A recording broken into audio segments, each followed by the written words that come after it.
Hello students. आज हम नया टॉपिक पढ़ने जा रहे हैं जो कि है Nernst equation. What is Nernst equation? उससे पहले हम ये देख लेते हैं। एक टर्म हम बार बार यूज कर रहे हैं और वो टर्म क्या है? Electrode potential. ये टर्म हम बार बार यूज कर रहे हैं इस चैप्टर में, इलेक्ट्रोड पोटेंशियल। और इलेक्ट्रोड पोटेंशियल है क्या कि किसी इलेक्ट्रोड पे, यानी जब हम मेटल को उसके आयन के सॉल्यूशन में डिप करते हैं तो या तो इलेक्ट्रॉन वो गेन करता है या इलेक्ट्रॉन लूज करता है। तो simply we can say that electrode potential is the tendency of gaining and losing the electron. यानी इलेक्ट्रॉन के लेने की या लूज करने की जो टेंडेंसी है उसको हम क्या बोलते हैं? इलेक्ट्रोड पोटेंशियल बोलते हैं। अब ये जो इलेक्ट्रोड पोटेंशियल, एक इंपॉर्टेंट बात हमने बताई कि जब भी हम ये कब डेवलप होगा? ये डेवलप होगा जब हम किसी मेटल को उसके सॉल्यूशन में डिप करेंगे। Suppose this is copper and we are dipping this into the copper sulphate solution. ठीक है, तो और ये इसकी कोई ना कोई स्ट्रेंथ हम लेते हैं, कोई कंसंट्रेशन हम लेते हैं, जैसे 1 mm कंसंट्रेशन लेते हैं। तो ये जो इलेक्ट्रोड पोटेंशियल डेवलप होता है ना, it's depend on the concentration of the ion, क्योंकि यहां पर इसके आयन होंगे। तो हम कह सकते हैं कि इलेक्ट्रोड पोटेंशियल उसकी कंसंट्रेशन पर, आयन की कंसंट्रेशन पर डिपेंड करता है। अब इससे पहले हमने पढ़ा स्टैंडर्ड इलेक्ट्रोड पोटेंशियल। देखिए, स्टैंडर्ड वर्ड जब यूज करते हैं तो स्टैंडर्ड का मतलब है कुछ पैरामीटर्स हैं, जैसे टेम्परेचर है। If you are taking the temperature 298 kelvin, if you are taking the pressure 1 atmosphere and we are taking the concentration 1 m, यानी सब कुछ अगर इस फ्रेम में हो तो उसको हम बोलते हैं स्टैंडर्ड कंडीशन। और इस कंडीशन में हम किसी इलेक्ट्रोड का पोटेंशियल निकालते हैं या रेफरेंस इलेक्ट्रोड से निकालते हैं तो वो कहलाता है स्टैंडर्ड इलेक्ट्रोड पोटेंशियल। इसका मतलब जब कंसंट्रेशन यूनिटी होती है तब जो पोटेंशियल होता है वो स्टैंडर्ड इलेक्ट्रोड पोटेंशियल होता है, जिसको हम ई नॉट से लिखते हैं। किसी भी सेल के लिए ई नॉट से लिखते हैं। लेकिन अगर हम चाहते हैं कि स्टैंडर्ड इलेक्ट्रोड पोटेंशियल ना निकालें, स्टैंडर्ड कंडीशन में हमको पोटेंशियल नहीं निकालना है, हमें केवल उसका पोटेंशियल निकालना है सेल का, तो वो कैसे निकालेंगे? तो सेल के पोटेंशियल को निकालने के लिए जो इक्वेशन है उसको हम बोलते हैं नर्स्ट इक्वेशन। यानी कि अगर हम इसकी कंसंट्रेशन चेंज कर दें, जैसे जैसे कंसंट्रेशन चेंज होगी इसका पोटेंशियल चेंज होगा। तो कंसंट्रेशन का इलेक्ट्रोड पोटेंशियल से क्या रिलेशन है, क्या क्वांटिटेटिव रिलेशनशिप है, उसी को हम नर्स्ट इक्वेशन कहते हैं। यानी कंसंट्रेशन पर इलेक्ट्रोड पोटेंशियल का जो डिपेंडेंस को शो करने वाली इक्वेशन है उसी को हम क्या बोलते हैं? नर्स्ट इक्वेशन कहते हैं। अब देखिए, नर्स्ट इक्वेशन का हमको पता चल गया कि कंसंट्रेशन और इलेक्ट्रोड पोटेंशियल का एक तरह से रिलेशनशिप है। अब ये आई कहां से है, डेराइव कहां से होगी? देखिए, जब भी कोई सेल रिएक्शन होती है, सेल रिएक्शन होता है तो हमें इलेक्ट्रिकल वर्क मिलता है। और वर्क मिलता है वो क्यों मिलता है? क्योंकि वो गिब्स एनर्जी चेंज होता है। तो थर्मोडायनेमिक्स में एक रिलेशन है, that is delta G is equal to delta G not plus R T L N Q. ये गिब्स एनर्जी चेंज के लिए थर्मोडायनेमिक रिलेशन होता है, delta G not plus R T L N Q. यहां से हम इससे नर्स्ट इक्वेशन को लिया गया है। प्रीवियस लेक्चर में हमने पता किया था कि डेल्टा जी क्या है। देखिए, what is delta G? Delta G is minus N F E, या इसको हमने ऐसे लिखा था वहां पर, minus delta G is equal to N F E, और ई किसका? सेल का। तो ये लिया था हमने, तो हमें डेल्टा जी की वैल्यू लेंगे तो ये लिख देंगे। इसी तरह जो डेल्टा जी नॉट होगा वो क्या होगा? Delta G not is equal to क्या होगा? Minus N F E not cell. E not और ई में फर्क ये है कि ई नॉट का मतलब this is taken in the standard condition. तो this is the equation number 1, this one is the equation number 1, and this is 2 and this is 3. Simply we are putting the value of delta G and delta G naught in equation 1. On putting the value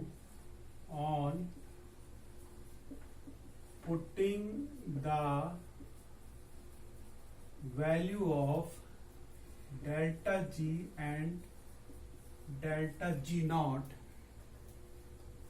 in reaction, यहां हमने delta G और delta G not की value put करेंगे, क्या आएगा minus NFE cell is equal to, ये delta G की हो गई, minus NFE not cell plus RT ln Q. ये इक्वेशन हमारे पास आ गई है. अब हमें क्या करना है, suppose this is the equation number 4. अब हम क्या करते हैं, ऑन डिवाइडिंग पूरी इक्वेशन को, इक्वेशन 4 को डिवाइड कर देंगे किससे, माइनस NF से डिवाइड कर देते हैं पूरी इक्वेशन को. इक्वेशन 4 को अगर हम माइनस NF से डिवाइड कर देंगे तो इससे होगा क्या कि NF हट जाएगा और सेल आ जाएगा, क्योंकि हमें नेक्स्ट इक्वेशन से सेल ही निकालना है, इलेक्ट्रोड पोटेंशियल ऑफ सेल निकालना है. This is divided by minus NF and this is also divided by minus NF. What will happen? ये इससे कैंसिल, ये इससे कैंसिल, क्या आ जाएगा, E cell is equal to E naught cell and this is minus RT upon NF ln Q. तो ये जो इक्वेशन है, एक इक्वेशन हमें मिल गई है जो क्या दिखा रहा है, रिलेशन दिखा रहा है ई सेल का, E not cell number of electron और इक्वेशन कोशेंट से. तो ये जो रिएक्शन हो जाती है, इस रिएक्शन को ही हम बोलते हैं nurse reaction, Nernst equation. This is called Nernst equation. अब देखिए, क्योंकि सेल के अंदर एक केमिकल रिएक्शन है, तो हम एक सिंपल जनरल केमिकल रिएक्शन ले लेते हैं और उससे देखते हैं. जनरल केमिकल रिएक्शन हमने ले ली AA, जैसा कि हम इक्विलिब्रियम में पढ़ रहे थे, A B B C C D D. ये हमने एक इक्वेशन ले ली है. अब देखिए यहां हमें क्या करना है, वैल्यू किसकी पुट करनी है, Q की पुट करनी है. तो कोशेंट क्या होता है, कोशेंट, इसको कोशेंट लिखेंगे इस रिएक्शन के लिए, रिएक्शन कोशेंट. तो क्या आएगा, product upon concentration of product upon reactant. अब देखिए प्रोडक्ट क्या है, प्रोडक्ट ये वाला पार्ट प्रोडक्ट है और ये वाला पार्ट हमारा रिएक्टेंट है. दिस इज, तो प्रोडक्ट में क्या है, C, इसको इसमें लिखेंगे तो इस कंसंट्रेशन को शो करेगा, और ये इसका C हो गया. D, इसके बारे में हम लास्ट ईयर काफी पढ़ चुके हैं इक्विलिब्रियम में, A की पावर A एंड B की power B. This is the value of Q. अब जब हम इसकी वैल्यू पुट करेंगे तो what will we get, E cell is equal to E not cell minus RT upon NF ln C की power C, D की power D, A power A and B power B.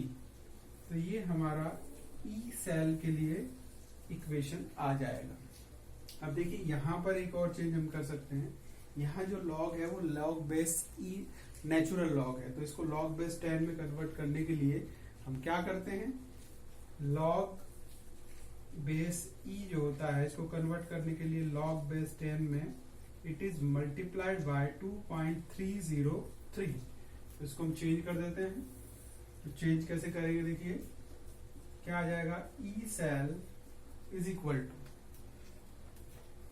E not cell minus R T upon N F, R T upon N F into 2.303 और log 10, और इसकी value हमारी आई है c की power c, d की power d, a की power a और b की पावर b।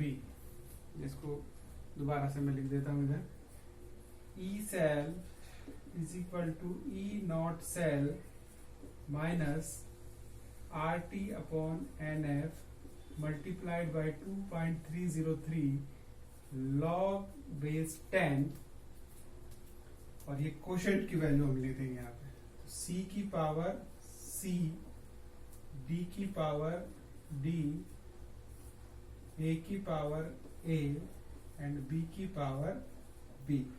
तो ये रिएक्शन हमें log बेस 10 में मिल जाती है। अब हमें क्या करना है, कोई भी रिएक्शन के लिए, कोई भी सेल रिएक्शन के लिए हम इसकी वैल्यू निकाल सकते हैं। कोई भी सेल लेंगे, चाहे हाफ सेल लेंगे चाहे फुल सेल लेंगे, उसके लिए हम नर्स्ट इक्वेशन से उसके लिए ई सेल डिराइव कर सकते हैं। हाँ, Nernst equation for a electrode reaction, जो नर्स्ट इक्वेशन हमने बनाई है उसको इलेक्ट्रोड रिएक्शन के लिए देख लेते हैं। देखिए इलेक्ट्रोड पे हो क्या रहा है, एक जहां पर रिडक्शन हो रहा है, क्योंकि हम रिडक्शन पोटेंशियल की बात करते हैं। स्टैंडर्ड इलेक्ट्रोड पोटेंशियल मतलब स्टैंडर्ड इलेक्ट्रोड रिडक्शन पोटेंशियल। तो रिडक्शन रिएक्शन को हमने ले लिया, इलेक्ट्रॉन ऐड होकर सॉलिड डिपॉजिट हो रहा है। तो इसके लिए हमने एक रिएक्शन लिख ली है, नर्स्ट इक्वेशन। तो M E M plus M E not M plus M, same reaction है जिसमें हमने केवल वैल्यू पुट की है यहाँ पर, R T upon N F L N, ये प्रोडक्ट हो गया and this is the reactant. Quotient की वैल्यू हम रखते थे, तो ये हो गया प्रोडक्ट और ये हो गया हमारा रिएक्टेंट। ठीक है, तो ये हमने वैल्यू पुट कर दिए। यहाँ पर देखिए मेटल की जो कंसोलिड है, सॉलिड है, वो यूनिटी लिया है हमने उसको, तो ये इसकी वैल्यू हो गई 1, तो इसको हम छोड़ भी सकते हैं, तो आ जाएगी रिएक्शन, यहाँ 1 लिख देंगे, तो दिस इज मॉडिफाइड रिएक्शन। तो ये हमारे एक हाफ सेल की रिएक्शन है। ऐसे हम किसी भी सेल के लिए रिएक्शन नर्स्ट इक्वेशन लिख सकते हैं। जैसे हम डेनियल सेल या जो गैल्वेनिक सेल है उसकी बात करते हैं। देखो इसमें ये हमारा होता है, इसके बारे में हम कई बार डिस्कस कर चुके हैं, जिंक Cu+2 Zn+2। अब देखिए दो रिएक्शन हमने हाफ रिएक्शन लिखी है ना, दो हाफ रिएक्शन, एक कैथोड पर होने वाली, एक एनोड पर होने वाली।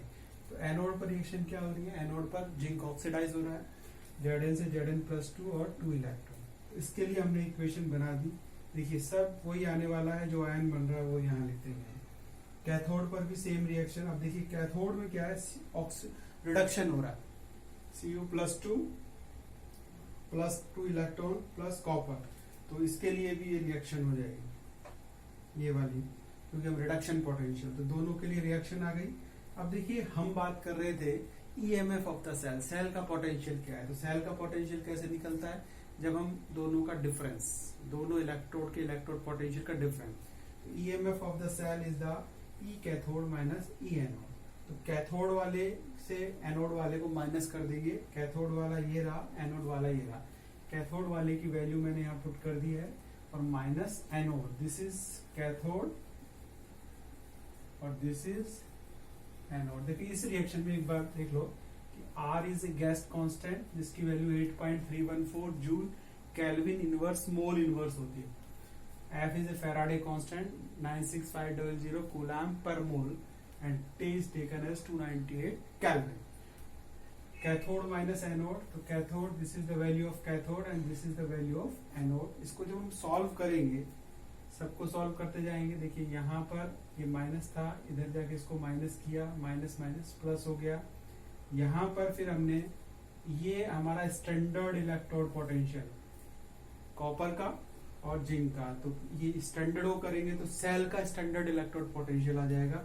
इसकी जगह वैल्यू हमने रख दी है, तो minus RT upon NF common लिया, तो इसको रिवर्स किया। देखिए ये ऊपर जाएगा तो साइन चेंज हो गया, ये ऊपर गया साइन चेंज हो गया, तो ये पॉजिटिव को हमने पहले लिख लिया और इसके बाद हमने नेगेटिव को लिख लिया। इसको हमने m मान लिया है, इसको हमने n मान लिया है। log एक फॉर्मूला होता है log का, log m upon n is equal to log m minus log n, या फिर उल्टा भी बोल सकते हैं log m minus log n is equal to log m upon n। तो हमने इसको m माना और इसको n माना, तो उस तरह से हमने इसको लिख दिया है। अब देखिए इस रिएक्शन को अगर हम log बेस 10 में लिखेंगे तो क्या करेंगे, इसको मल्टीप्लाई कर देंगे 2.303 से। अब देखिए कैसे नस्ट इक्वेशन से हम, अब नस्ट इक्वेशन को जो नेचुरल लॉग था उसको हमने लॉग बेस 10 में कन्वर्ट करने के लिए मल्टीप्लाई कर दिया 2.303 से, तो हमारी मॉडिफाइड इक्वेशन आ गई। ये डैनियल सेल या गैल्वेनिक सेल के लिए। इसमें और हम वैल्यू पुट करेंगे तो इस पूरे की जगह हम ये भी लिख सकते हैं मॉडिफाइड इक्वेशन 0.059 अपॉन n। इसमें देखिए t की वैल्यू, r की वैल्यू, f की वैल्यू हमने पुट कर दी है। केवल कंसंट्रेशन, देखिए ये नॉन स्टैंडर्ड क्यों है, स्टैंडर्ड वो होता है जिसमें कंसंट्रेशन भी फिक्स, टेम्परेचर भी फिक्स, प्रेशर भी फिक्स। यहाँ पर टेम्परेचर फिक्स है लेकिन कंसंट्रेशन वेरी कर रही है, इसलिए इससे जो सेल पोटेंशियल निकलने वाला है वो नॉन स्टैंडर्ड है। अब देखिए equilibrium constant from the Nernst equation कैसे कैलकुलेट करेंगे। देखिए हमने फिर से एक सेल बना लिया, यही वाला सेल हमने डिस्कस किया है। देखिए हो क्या रहा है, जैसे जैसे यहाँ पर हो रहा है, ये है anode, this is the anode reaction, ये this is the cathode. Anode पे क्या होगा, ऑक्सीडेशन। ऑक्सीडेशन मतलब Zn से Zn +2 इलेक्ट्रॉन, यानी इस Z से, ये वाला Z से Zn +2 बना, कहाँ आया, इस सॉल्यूशन में। इलेक्ट्रॉन आया वायर से चला गया यहाँ पर। इस वाले में क्या हो रहा है, देखिए यहाँ Cu+2, ये इलेक्ट्रॉन आया, ये Cu+2 जा रहा है यहाँ पर, यहाँ हो रहा है रिडक्शन।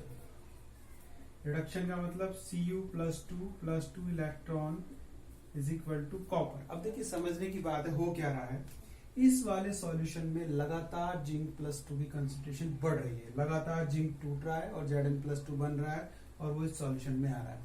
यहाँ पर भी क्या हो रहा है, यहाँ पर Cu+2 लगातार डिपॉजिट होता जा रहा है इस इलेक्ट्रोड पर, तो Cu की कंसंट्रेशन भी चेंज हो रही है, यानी दोनों की कंसंट्रेशन में चेंज होगा।